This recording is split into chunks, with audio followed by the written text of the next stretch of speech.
Tahun ke-10 adalah tahun di persimpangan. Kita mau jadi apa, kita mau ngapain, udah 10 tahun masih gini-gini aja. Nah, kebetulan waktu itu kita pakai konsultan yang malah kasih kita PR lebih banyak gitu. Jadi kayak memang Wise punya tim, jadi kita nggak dikasih PR terlalu banyak. Which buat kita itu akan lebih happy karena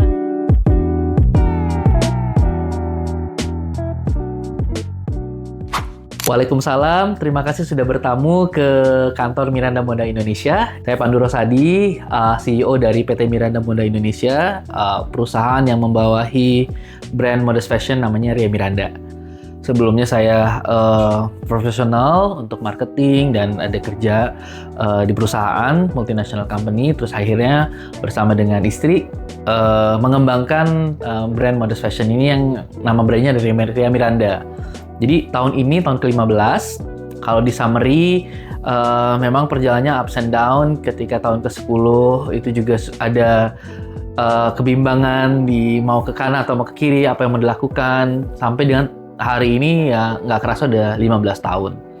Jadi memang pembagian perannya kalau di perusahaan saya lebih ke bisnis, Ria lebih ke kreatif dan menjaga personal brandingnya karena erat dengan brand yang diusung.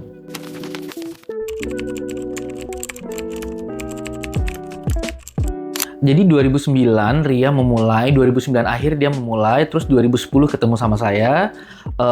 Jadi memang ketika dia baru memulai brandnya, itu saya sudah mulai bareng-bareng sama Ria. Saya berikan direction secara bisnis karena dulu saya waktu kuliah ada pengalaman di distro, di clothing juga. Jadi saya bikin logo, saya kasih directionnya, saya bikinin personal brandnya. Itu di 2010, terus 2011 nikah. Selama setahun tuh saya masih belum berani untuk meninggalkan professional life. Belum kebayang gimana jadinya entrepreneur, cuman memang sudah ada cita-cita menjadi seorang entrepreneur. Baru 2012 ketika anak pertama lahir, saya pikir yang menjadi momentum adalah 2012 itu sudah ada partners mitra untuk membuka toko Ria Miranda di Bandung. Dari situ saya ngeliat traction-nya, grafiknya sudah mulai naik. Kayaknya saya harus bertanggung jawab sama partners yang di Bandung ini, jadi nggak boleh setengah-setengah. Gitu.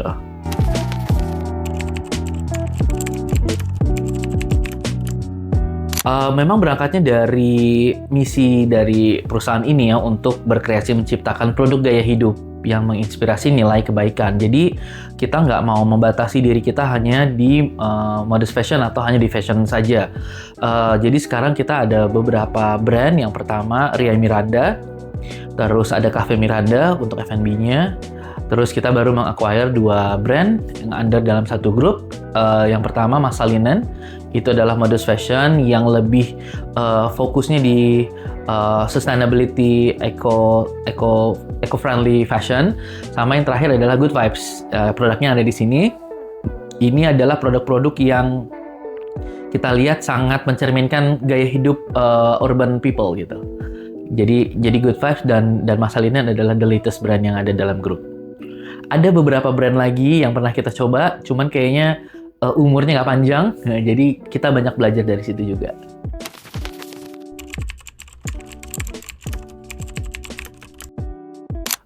Memang ada tahapan-tahapannya dan kalau saya lihat tuh setiap 5 tahun selalu ada lesson learn yang bisa kita ambil dari setiap 5 tahun perjalanan sebuah brand. Kayak 5 tahun pertama itu kita memang lagi semangatnya untuk opportunity sangat terbuka. Kita kayak nggak ada waktu untuk bilang no gitu. Kayak kita yes to everything opportunity yang datang. Terus di 5 tahun kedua kita sudah mulai melihat kompetisi, banyak tiruan. Semangat kita juga udah mulai questioning lagi purpose kita apa yang ingin kita tuju. Di 5 tahun kedua tuh kita udah mulai ngerasa kayak kita lari tapi nggak ada garis finishnya. Kita ngapain bikin brand ini? Yang kayak gitu-gitu tuh mulai banyak self questioning. Atas semua pencapaian-pencapaian setiap tahun yang kita dapatkan tuh kita bertanya lagi, is it what we want? Sampai mana? Sampai kapan kita ngerasa kita sudah mencapai satu titik gitu. Nah di 5 tahun ketiga itu biasanya lebih mempertahankan kita eksistensi dan menyadari bahwa bisnis itu seperti maraton. Nggak bisa kita sprint untuk ngejar satu titik, karena ketika kita mencapai satu titik, kayaknya udah capek dan nggak tahu lagi mau ngapain. Jadi kita harus mempertahankan dan proses regenerasi untuk bisa keep up dengan relevan dengan perubahan-perubahan yang terjadi itu di 5 tahun ketiga. Kalau ups and down ya banyak ya, misalnya kayak kita baru launching, ternyata kain kita yang kita bikin di pabrik bocor, jadi kayak kita launching ada tiruannya. Terus peta customer kita juga sudah mulai banyak yang terpecah lah ya, karena dulu mungkin kita kuat di customer community, sekarang seiring dengan banyaknya brand, ya pilihan semakin banyak gitu kan. Brand juga seiring dengan banyak startup gitu ya, dengan gamenya adalah burning cash untuk mendapatkan promotions dan attractions, akhirnya ya customer pindah juga. Nah ini gimana kita caranya untuk bisa menjaga dan mempertahankan loyalitas itu sih.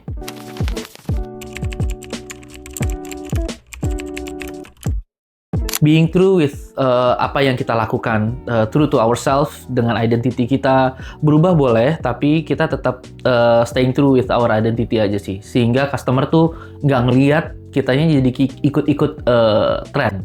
Kita bisa menjadi gayanya lebih muda, lebih younger, karena kita juga menyasar ke Gen Z. Tapi kita, brand identity yang kita bawa adalah message-nya nilai kebaikan, kesederhanaan. Setiap perempuan punya value, dari kesederhanaan itu perempuan punya power. Yang itu yang kita tonjolkan. Dari setiap kolaborasi yang kita pilih, mau itu brand, mau itu personality, itu juga kita lihat cocok nggak dengan brand identity kita, dengan brand DNA kita. Yang kurang lebih brand DNA kita reflections dari Ria sebagai foundernya.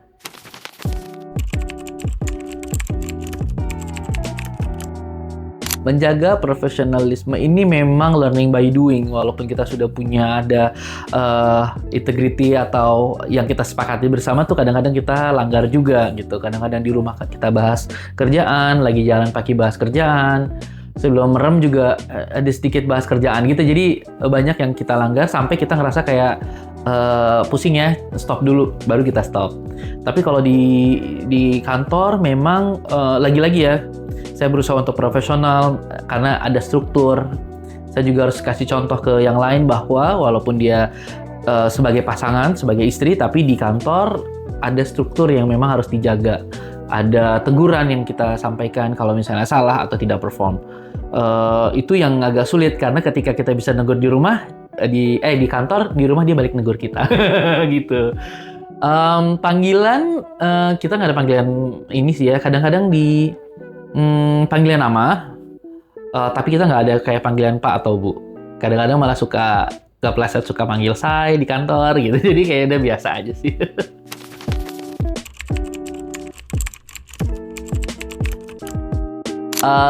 Nggak harus, tapi kita selalu ada program untuk karyawan bisa membeli baju Ria dan harga khusus untuk karyawan. Kita bebaskan sih, yang penting nggak pakai hitam-hitam.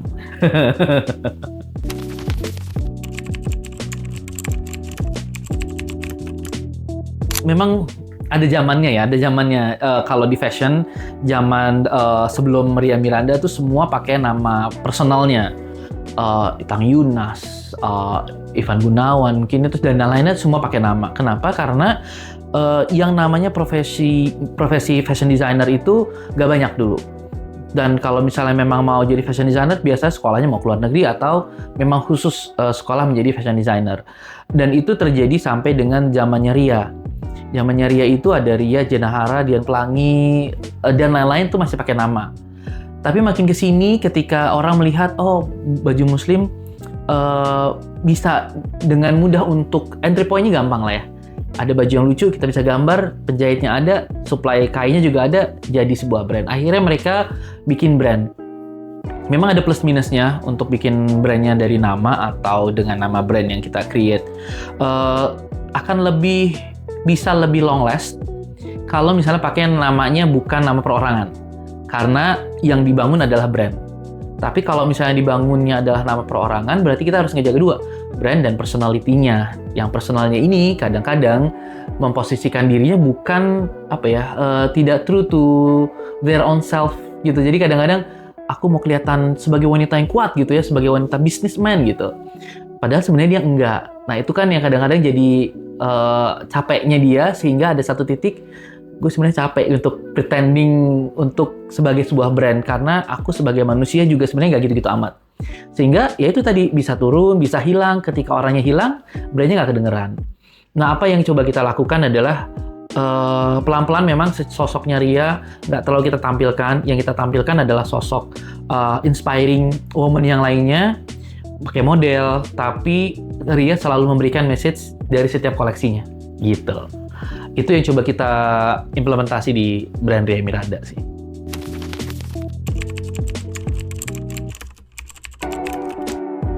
Ria itu memang tipikal orang yang selalu mikirin orang lain, apa kata orang, apa pandangan orang, itu sangat overthinkingnya ke situ gitu. Sementara kalau aku coba aja gitu. Kalau misalnya Ria nggak pernah bikin baju hitam, aku bilang bikin aja Ria Miranda Hilaf Edition gitu. Lagi hilaf tiba-tiba bikin warna hitam gitu. Let's see what other things people tentang koleksi tersebut. Tapi Ria nggak mau. Jadi kalau misalnya untuk bikin yang lucu-lucuan, lebih ke kayak sekarang nih Ria udah mulai mencoba untuk oke, gue ikutin apa yang market mau gitu. Misalnya kayak bikin crop top gitu kan, Ria nggak pakai. Bikin jeans gitu, aku nggak terlalu jeans lagi gitu, atau yang gayanya bisa dipadu-padanin sama sneakers gitu. Tadinya Ria nggak anak sneakers, tapi ketika dia coba elevate dan dia coba, oke, kita coba apa yang market mau, akhirnya ternyata dia juga bisa finding titik lah mana yang dia bisa, tapi sesuai dengan personality-nya. Lebih ke situ sih. Idealismenya masih tetap ada, tapi sekarang lebih wise. Mau menerima dan being relevan terhadap apa yang market mau. Karena kalau dulu banyak yang bilang kayak Ria bikin apa aja juga bisa laku gitu. Kalau sekarang nggak bisa, karena apa yang market mau gue buatin tapi sesuai dengan brand DNA brand ini ya, baru kita launching gitu.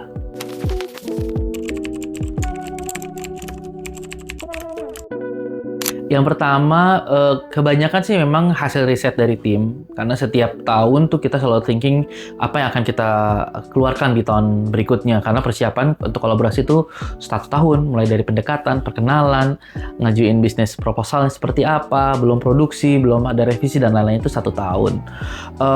Banyak yang seru-seru dan setiap tahun tuh kayak bisa menjawab challenge-challenge di setiap tahun. Kayak contohnya sama Dewi Sandra waktu itu ketika kita baru mulai terus pandemi. Akhirnya yang kita tekankan adalah bukan profitability-nya tapi impact yang kita berikan dari koleksi tersebut. Waktu itu memang kerjasama dari koleksi tersebut akan impact kepada teman tuli yang memang kebetulan Mbak Dewi Sandra concern terhadap teman tuli. Terus yang seru juga adalah sama Garuda. Itu pendekatannya udah 2 tahun. 2 tahun kita pendekatan dan memang mengambil momentum untuk musim umroh atau haji ya gitu. Jadi dan Ria memang turun langsung untuk ketemu sama calon penumpang untuk memberikan produk setiap mereka mau naik pesawat. Itu juga momentum.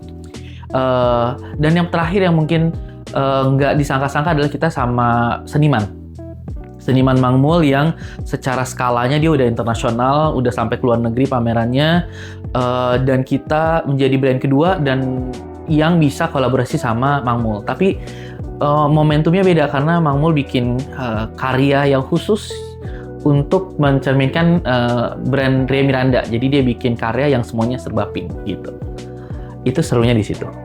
Setiap kita mau kolaborasi dengan satu brand atau dengan personality, kita selalu tanya apa goals-nya yang ingin kita capai sama-sama. Apakah sekedar untuk cari profit atau ada another goals? Kalau misalnya sama kayak Mbak Dewi Sandra, aku pengen ada social impact-nya. Dan itu selalu kita tanyakan, ada nggak social impact yang bisa kita lakukan? Lebih ke situ. Dan memang pasti ada pantangannya ya. Misalnya, kita tuh sangat menjaga Ria Miranda adalah sebagai brand muslim yang pakai hijab. Jadi walaupun kita kerjanya sama brand yang tidak berhijab atau conventional fashion, kita selalu mau ada 2 personality yang kita tampilkan. Satu pakai hijab yang benar tertutup, satu lagi yang memang tidak pakai hijab tapi bajunya sopan. Nah, itu adalah momentum di mana kita harus kita turunin egonya kita atau idealismenya kita untuk kita bisa sama-sama. Justru di situ bisa jadi ketemu dan serunya gitu sih.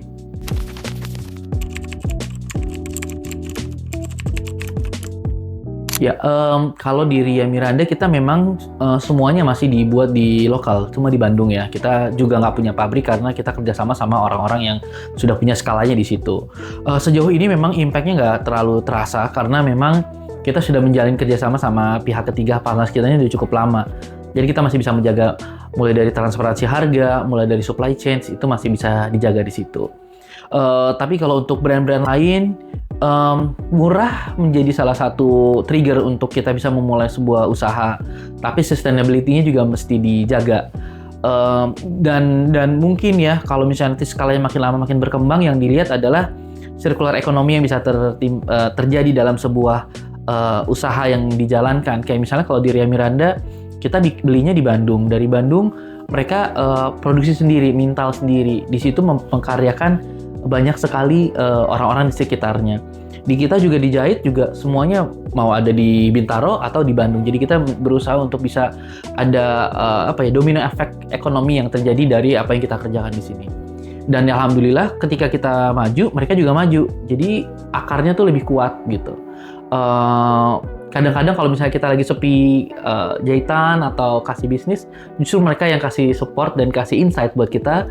Ini yang lagi tren, ini kita lagi banyak terima jahitan modelnya gini atau kainnya ini, jadi sama-sama gitu.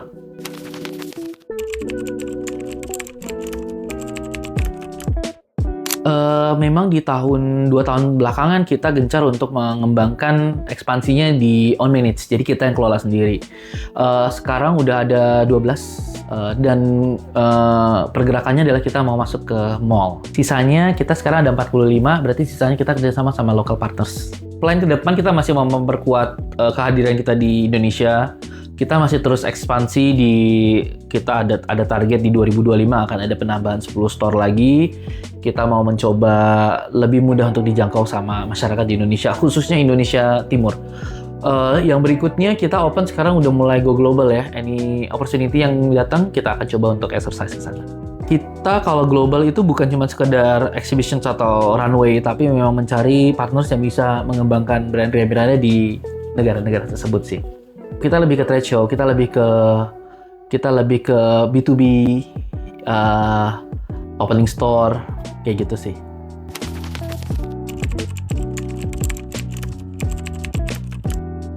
Ya, memang pertama kali ketemu kan ketika Wise berkantor di gedung yang itu adalah markasnya Ria Miranda ya. Di bawahnya ada tokonya Ria Miranda dan Wise berkantor di atasnya.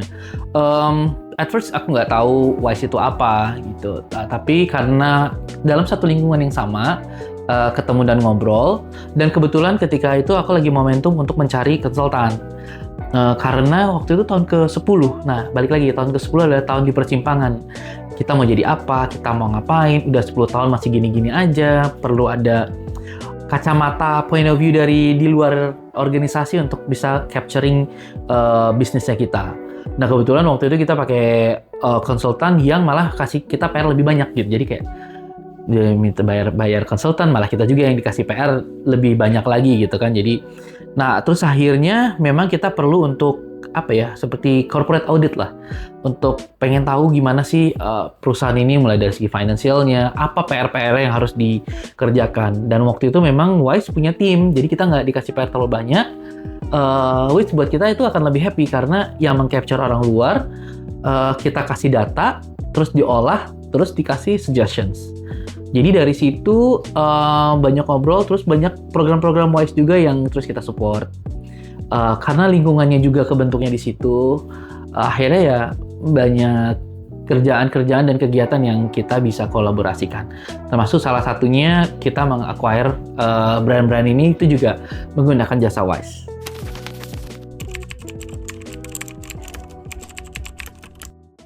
Wise kalau aku lihat memang Wise itu inklusif ya. Jadi tidak menutup diri hanya untuk certain business type gitu. Dan menurutku itu yang justru dibutuhkan sama Indonesia ketika grassroots itu punya banyak UMKM yang memang perlu dibantu untuk elevate, bukan mencari bisnis yang sudah mapan terus mau dinaikin lagi. Justru lebih banyak yang brand-brand kecil yang butuh untuk dibantu untuk bisa naik kelas lagi, terus nanti bisa lebih terbuka untuk investor dan lain-lainnya.